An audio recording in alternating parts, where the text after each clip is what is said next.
Assalamualaikum warahmatullahi wabarakatuh. Bagaimana kabar ibu kader semua? Sehat? Luar biasa. Perkenalkan, saya Nika Paramastuti, pengelola PCPTN Puskesmas Ritejo Kencono. Saya akan mengajarkan cara mengukur lingkar perut yang akan dilakukan di pos bindo nanti. Mengukur lingkar perut ini dilakukan dengan semua peserta yang datang ke pos bindo dengan usia 15 tahun ke atas. Kenapa dilakukan lingkar perut? Pengukuran lingkar perut ini dilakukan untuk mengetahui prevalensi atau kasus obesitas abdominal atau obesitas sentral, karena merupakan faktor risiko yang sangat besar pengaruhnya dengan penyakit kardiovaskuler jantung dan diabetes mellitus. Oleh karena itu, lingkar perut diharapkan diukur dengan lancar dan benar. Nah, alat yang digunakan bisa ini spidol atau alat tulis dan meteran. Pertama kita peserta kita meminta dengan sopan untuk membuka pakaian bagian atasnya sampai ke atas. Kemudian kita raba tulang rusuk paling bagian bawah sebagai batas atas pengukuran. Kita tandai, kita raba ya, kita tandai. Terus kita ini raba bagian ujung lengkung tulang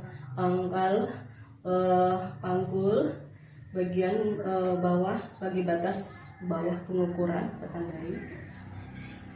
Kemudian kita ambil bagian tengahnya.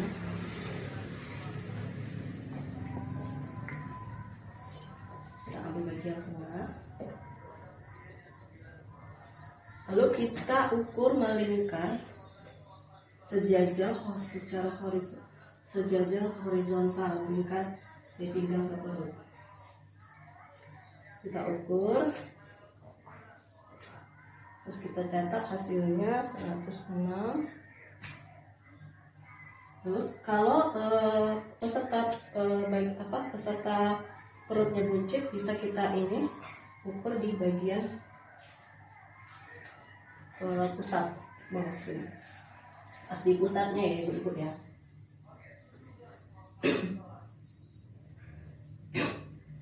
Nah, terus kita catat hasilnya berapa.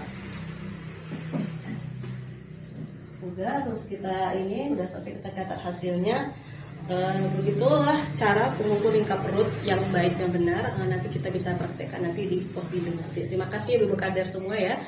Assalamualaikum warahmatullahi wabarakatuh.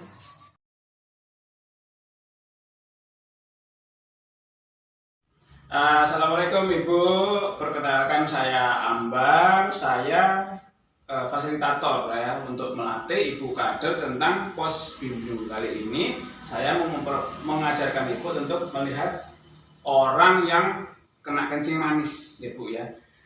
Ibu tahu enggak apa itu kencing manis? Enggak tahu ya. Jadi kencing manis itu orang yang punya penyakit gula. Gejalanya tahu nggak Ibu gejalanya? Jadi kencing manis itu, nah ini saya kasih tulisan, dia orang itu banyak kencing, tuh, banyak minum dan banyak makan. Ya, kalau ketemu yang seperti itu, bagusnya terus disuruh periksa. Periksanya apa? Periksa gula. Nah nanti akan dilihat tuh pakai alat seperti ini, ya pakai alat ini nanti kalau hasilnya di atas 200 berarti dia kencing manis, ya. Jadi saya ajarkan gimana caranya. Bagusnya kalau ada tenaga kesehatan yang meriksa. Tapi kalau nggak ada, Ibu boleh mendampingi, tapi tetap didampingi tenaga kesehatan yang lain. Ibu boleh belajar, tapi dengan didampingi tenaga kesehatan, ya. Jadi seperti gini Bu. Nanti ini alatnya diambil di sini.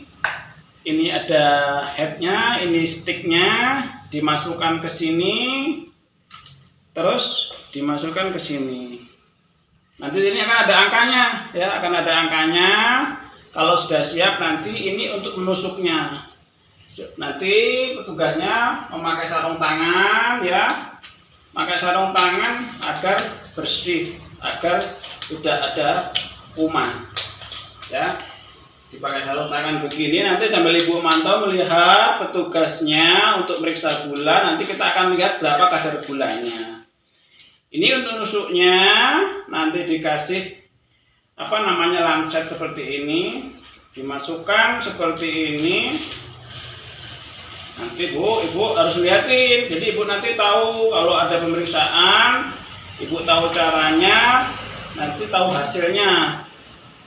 Ini nanti setelah seperti ini, orangnya mau diperiksa diambil jarinya ibu. Nah misalnya begini bu ya, ini diambil pakai kapas alkohol, dibersihkan sedikit. Terus ditusukkan gini, ditusukkan nanti di sini akan keluar sedikit darah, tidak sakit ini.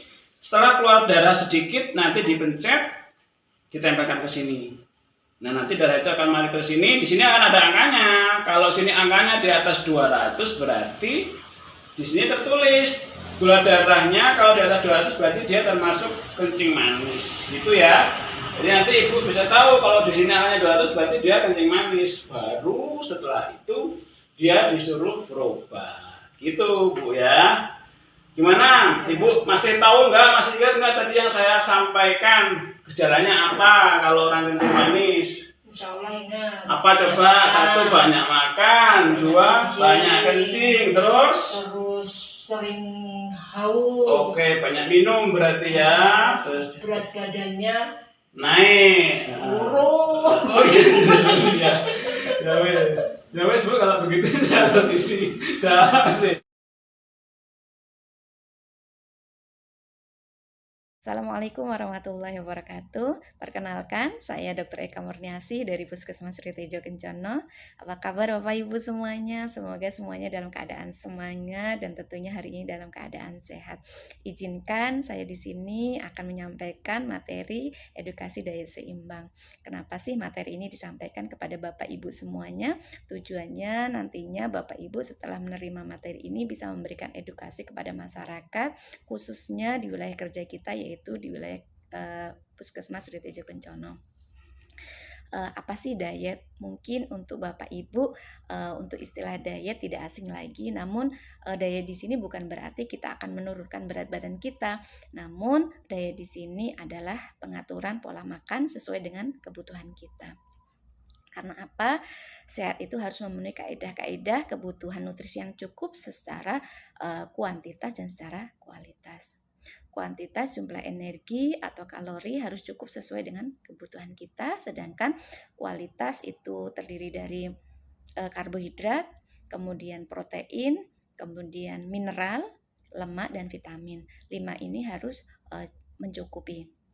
Kemudian untuk memudahkannya kita ada istilah menggunakan piring makanku, di mana piring ini yang terbagi menjadi 2, yang terisi dari sayur dan buah, kemudian setengahnya lagi dibagi menjadi 2, 3/4 terdiri dari karbohidrat, bisa terisi dari nasi, kemudian bisa dari jagung, kemudian bisa juga dari singkong, dan seperempatnya lagi terisi dengan protein.